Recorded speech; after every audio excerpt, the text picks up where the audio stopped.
現代全新一站式網上銷售平台 Click to Buy， 令到你可以隨時隨地揀心儀嘅車款，睇到車身同埋內籠全貌，睇啱之後仲可以即刻落訂添。去到 showroom 搞埋啲手續就可以出車啦，係咪好方便呢？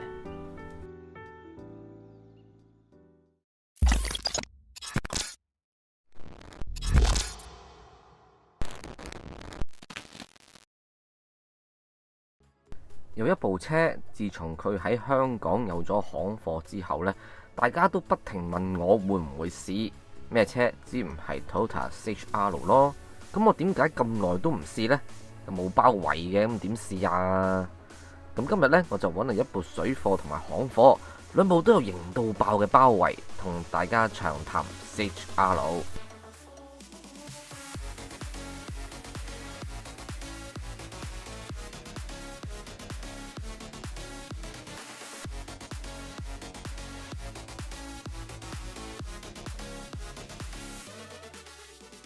點解我會突然間由 MPV 轉翻細車呢？因為基本上我揸 MPV， 我長期都係得兩個人坐嘅啫。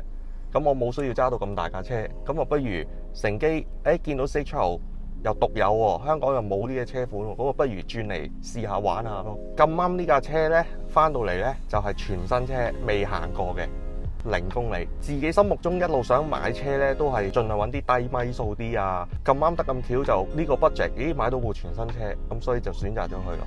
以我所知呢，就水貨先至係一落地就齊包圍嘅啫。咁佢就有 Model Lisa 或者 TRD 揀嘅，我就覺得Model Lisa 靚啲，所以我就揀咗 Model Lisa 版嘅。有輕微再執佢嘅，咁例如加翻鬼面罩啊、尾翼啊，跟住加翻少少燈飾咁咯。開頭就覺得佢好似有啲誇張咯，因為佢又拋晒沙板啊又剩，咁開頭都會諗會唔會觸目得滯咁咯。而家揸慣咗之後，其實就冇乜嘢嘅，即係佢睇位啊、揸落或者慳油程度嗰啲都可以接受嘅。唯一嘅缺點就真係個行李箱唔夠大嘅。當佢係 second car 或者你係兩公婆冇細路嚟到用呢，即係日常用車呢，其實係夠用嘅。性能上我都有少少調校嘅。咁因為架車原本個匹數係得122匹嘅啫，我架油電版嚟嘅。咁如果佢係電油版呢，佢架車係得100匹嘅啫。咁所以變咗性能上呢，會有少少調整咗嘅，咁令到架車再好揸啲咯。油耗我哋而家平均一般揸呢，即係如果當你全原裝好溫柔咁樣揸呢，平均可以做到6毫子一公里嘅。由我創會開始呢，我哋開頭就得5架水貨嘅啫。咁後期而家儲下呢，就差唔多基本有成40-50個會員嘅。而家再加埋行貨嘅加入呢，我諗應該嚟緊如無意外可能都會突破100噶啦。如果而家同行貨比呢，我就覺得36萬幾買嘅水貨係值嘅，因為行貨呢就土耳其做，咁同埋佢就係低階版嚟嘅。咁我架水貨呢就係頂版，乜都齊晒噶啦。咁所以我就覺得而家咁樣計呢，就36萬幾買呢係值嘅。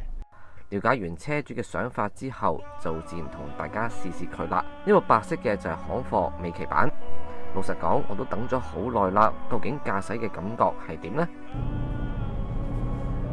？OK， 好啦，咁啊都幾清晰啦。而家今日咧就終於試，大家成日都問我點解唔試嘅Toyota CHR 啦。特別多謝車主咧就借出佢部車咧俾我哋去試駕咁樣。咁啊呢部咧就係行貨嘅尾期版本，外觀嗰啲 clear 嘢咧，我哋一陣間先至內籠啊，其他嗰啲嘢咧，就一陣間先再同大家去介紹。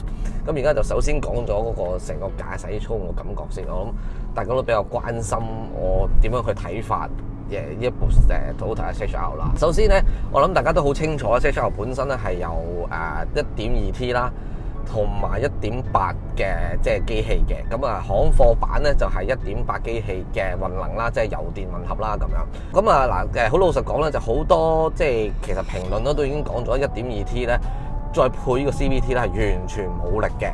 咁因為就係好聽啲咧，就叫做柔順啦，即係喺起步嘅時候。咁啊唔好聽啲啊，當然就係起步係比較慢啦。咁因為嗱你冇辦法㗎啦，因為 CVT 始終佢本身嘅特性咧都係咁。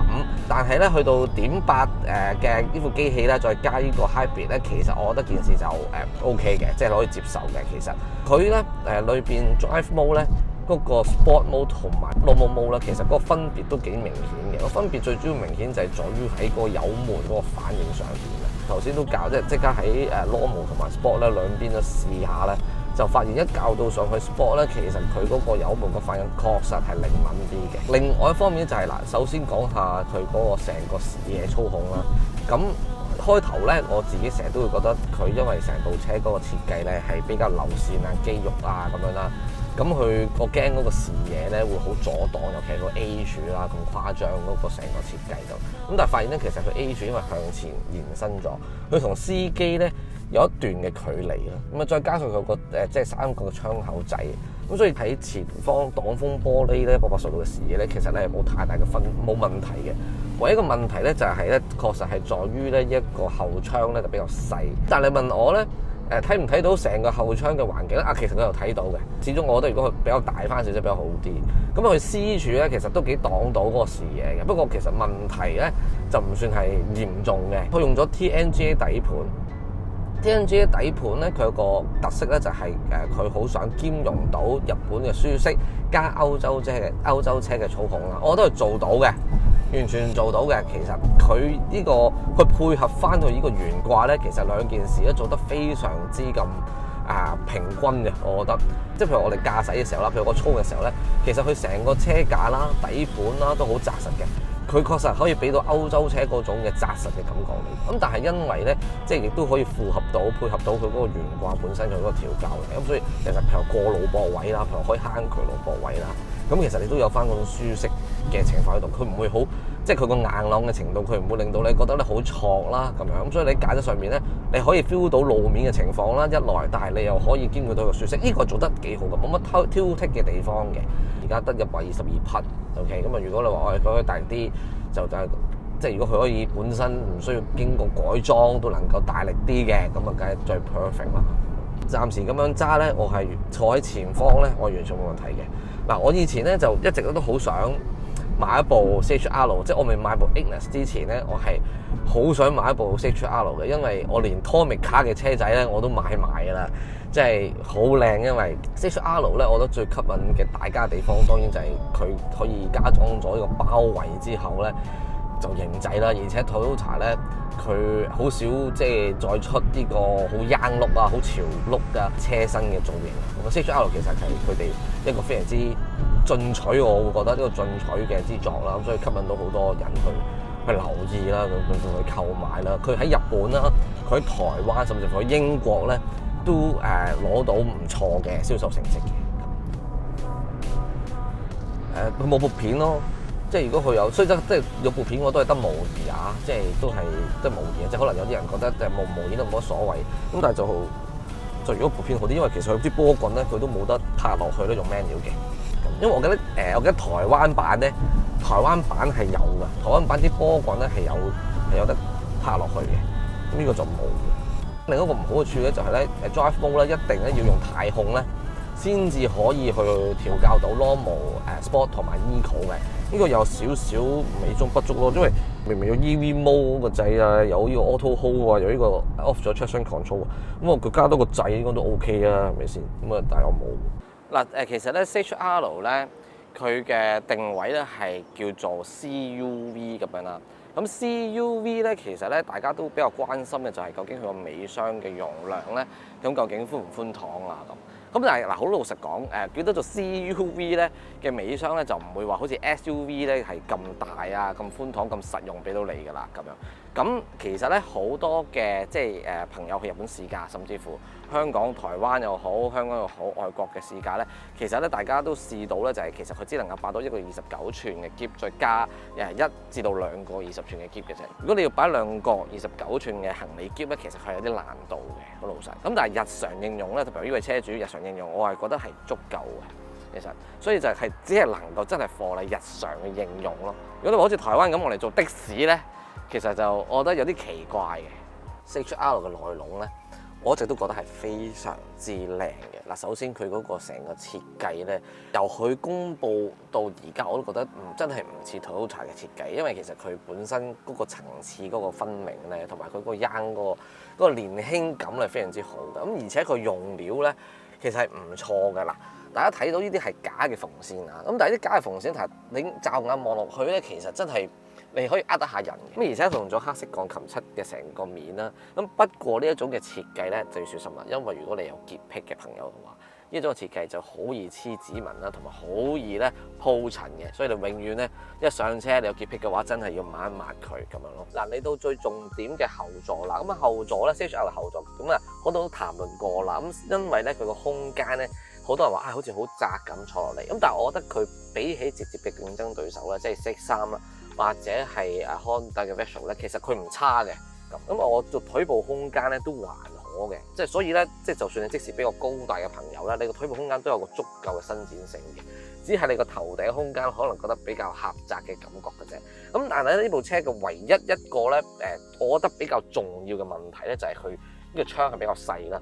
嗱，我哋講呢個叫肩線啦，即係膊頭呢個肩線啦，佢係高過個肩線嘅。咁所以咧，佢成個嘅窗係升高咗咧，咁你會喺個視野上面咧，第一狹窄咗啦，坐落嚟咧亦都感到局促啲嘅，其實就咁啊。亦另一個問題啦，就係當你開門啊，呢個乘客後座乘客開門嘅時候咧，其實你下下都要拱出個頭咧，伸出去望出去咧，先至得嘅。因為如果唔係，你好擔心，即係譬如喺路邊停泊嘅時候咧，你會好擔心究竟會唔會有車行過咧？咁你會造成危險啊嘛。